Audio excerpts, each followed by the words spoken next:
चलिए आज हम लोग कुछ क्वेश्चन आंसर करते हैं, थोड़ा तैयारी के उससे बचिए। झेल की देन, ठीक है। झेल की देन जो आपका पार्ट है पतझड़ में टूटी पत्तियां, उसका जो पार्ट 2 है, पार्ट 1 गिन्नी का सोना, ये नहीं आएगा, ठीक है। लेकिन झेल की देन ये आएगा। अगर आपने नहीं लिखा है तो लिख लो, ठीक है। झेल की देन आएगा, पार्ट 1, पार्ट 2 आएगा, पार्ट 1 नहीं आएगा। तो आप इसको लिख लीजिए। हाँ, अब आप में से मैंने ये पार्ट आप लोगों को पढ़ा दिया है। झेल की देन कैसी कहानी है, आप लोग बताएंगे। कौन बताएगा? झेल की देन में आपकी वॉइस कट के आ रही है। अभी आ रही है, अब आ रही है। अब मेरी वॉइस आ रही है क्लियर? हाँ, तो अब आप लोग में से कौन बताएगा कि ये जो झेल की देन है ये किस प्रकार की कहानी है, क्या है इसमें? कौन बताएगा?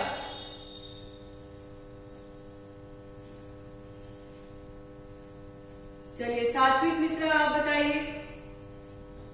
सात्विक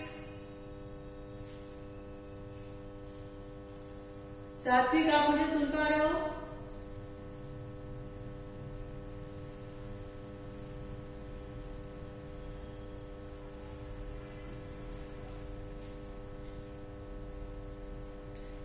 सात्विक नहीं बताएंगे, ठीक है। हनी कुमारी, हनी भी गायब हो गई, सात्विक भी चले गए, वेरी गुड बेटा। चलिए अपूर्वा श्रीवास्तव, हर्ष मिश्रा, हाँ आप बताओ। हर्ष मिश्रा आप बताओ, झेल की देन किस तरह की कहानी है? कभी चीन घूमने निकले होते हैं और काम के सिलसिले में चीन गए होते हैं और वहाँ जाकर देखते हैं कि वहाँ जापान गए थे और वो देखते थे कि वहाँ तनाव कम करने की कोशिश की जाती है। वहाँ वो एक स्टॉल पे जाके चाय भी पीते हैं और वहाँ वो सब कुछ भूल जाते हैं कि वो तनाव में थे और वो एक अलग जिंदगी में पहुंच जाते हैं। ओके, ठीक ठीक ठीक। चलिए अच्छा बताइए, जापान में जहाँ चाय पिलाई जाती है उस स्थान की क्या विशेषता है? ऋषभ, जापान में जहाँ चाय पिलाई जाती है उस स्थान की क्या विशेषता है?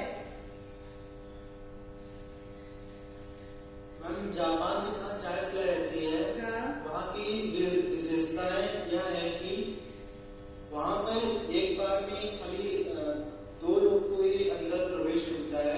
हाँ। और वहाँ पे और किसी को भी इजाजत नहीं है अंदर आने की।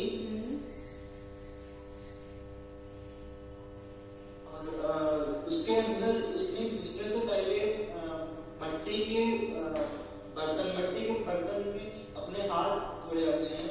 हाँ। और अंदर घुसते ही चिमनी जला देती है, वहाँ बैठे वेटर या फिर वेटर क्या करेगा? हाँ बताइए। जो वेटर रहेगा वो आपके लिए चिमनी जलाएगा। हाँ।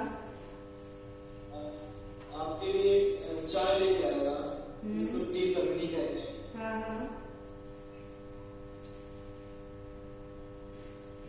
उसको चाजीन कहते हैं, ठीक है। जापानी भाषा में जो वेटर है उसको चाजीन कहते हैं। ओके चलिए ठीक है। आप बताएंगे कि टी सेरेमनी में कितने आदमियों को प्रवेश दिया जाता था? ये तो आपने बताया ऋषभ, है ना, कि वहां पे 2 लोग होते थे, ज्यादा से ज्यादा 3 लोग। लेकिन क्यों, ये भी बताएंगे आप कि टी सेरेमनी में कितने आदमियों को प्रवेश दिया जाता था और क्यों? टी सेरेमनी में 2 से 3 लोगों को प्रवेश दिया जाता था। और वह इसलिए था क्योंकि वहाँ पे लोग अपने मन को शांति देने के लिए वहाँ जाते थे। हाँ। तो अगर ज्यादा लोग हैं तो मन की शांति नहीं पाएगी, अपना जो बोझ है वो कम नहीं कर पाएगी। बिल्कुल, जैसे काम का, हाँ, किसी के पास काम का स्ट्रेस ज्यादा है, बर्डन ज्यादा है, वो अपना थोड़ा सा मानसिक मानसिक तनाव जो है उसको कम करने के लिए वहां पे वो लोग जाते थे, और इसीलिए वहां पे 2 से 3 लोगों की अनुमति होती थी उसमें जाने की, उस टी सेरेमनी में, ताकि वहां पे अपने दिमाग को शांत करके वो अपने विषय में सोचे और उनका जो मानसिक तनाव था वो थोड़ा कम हो जाए। शांति का वातावरण उनको चाहिए, इसीलिए वहां पर टी सेरेमनी में 2 से 3 व्यक्तियों का प्रवेश की ही अनुमति उनको थी। आई बात समझ में? चलिए, राज्यवर्धन बताएंगे हमें कि लेखक ने जापानियों के दिमाग में स्पीड का इंजन लगने की बात क्यों कही है। राज्यवर्धन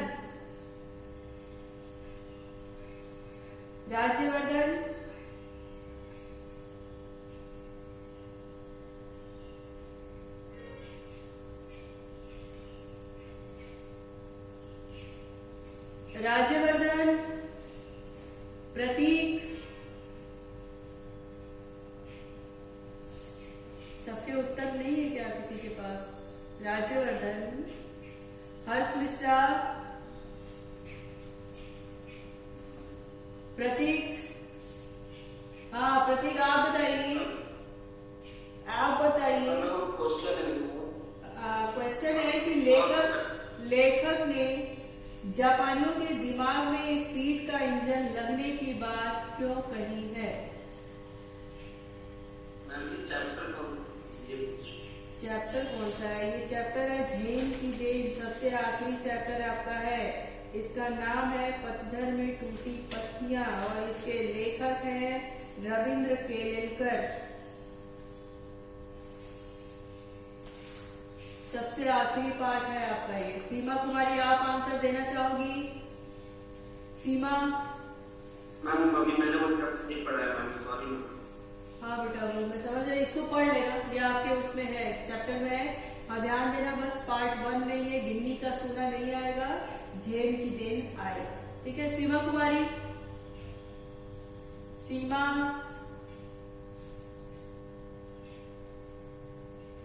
ये सब उत्तर तैयार करने में लग गए क्या? Rishabh,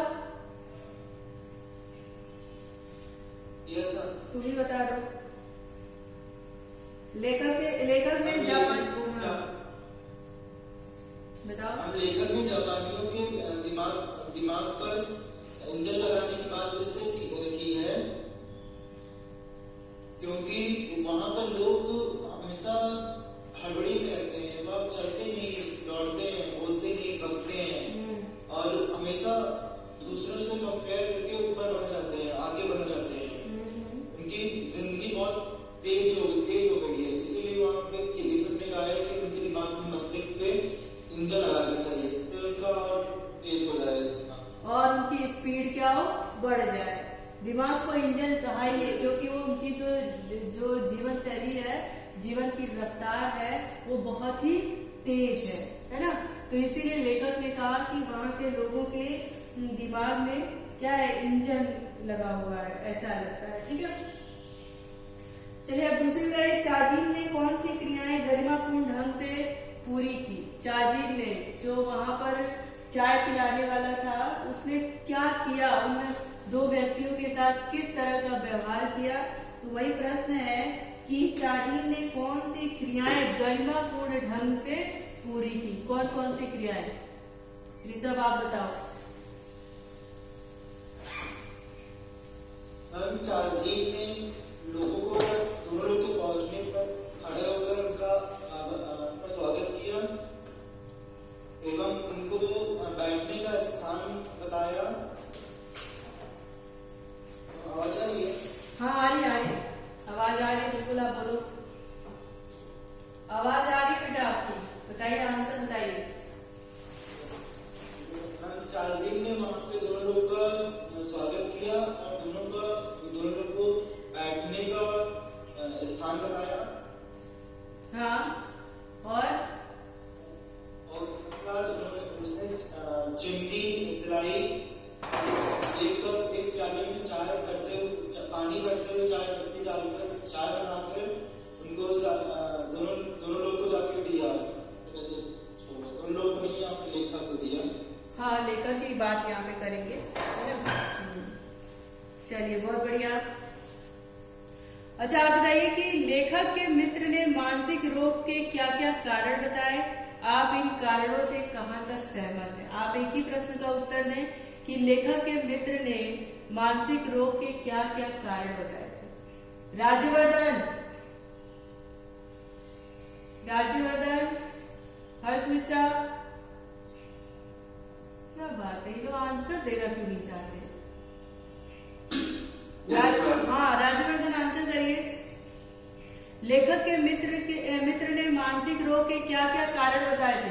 yes ma'am. बताइए।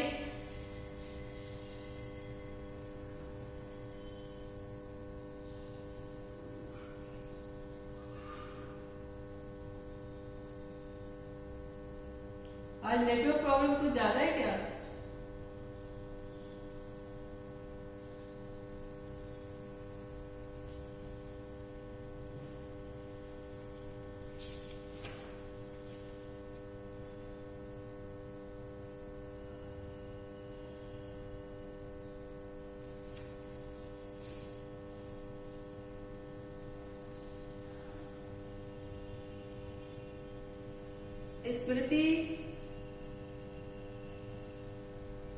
स्मृति,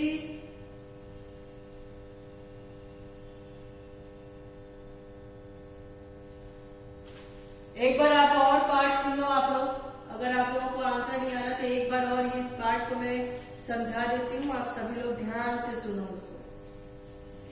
देखिए, झेन की देन, ये झेन की देन जो है रविंद्र केलेकर के द्वारा लिखी गई है, ठीक है।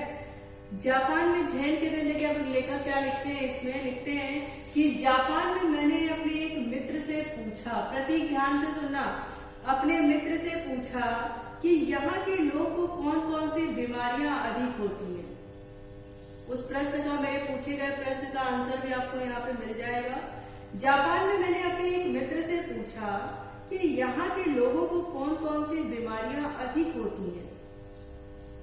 तो उसने क्या उत्तर दिया, मानसिक। उन्होंने जवाब दिया कि यहाँ के 80% लोग मनोरुग्ण है, यानी मानसिक रूप से बीमार हैं।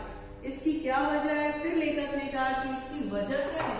कहने लगे हमारे जीवन की रफ्तार बढ़ गई, इसीलिए लेखक ने उनके दिमाग में मशीन फिट करने वाली बात कही थी। तो वो कहने लगे, लेखक के मित्र कहने लगे कि हमारे जीवन की रफ्तार बढ़ गई है, यहाँ कोई चलता नहीं बल्कि दौड़ता है, कोई बोलता नहीं बल्कि बकता है,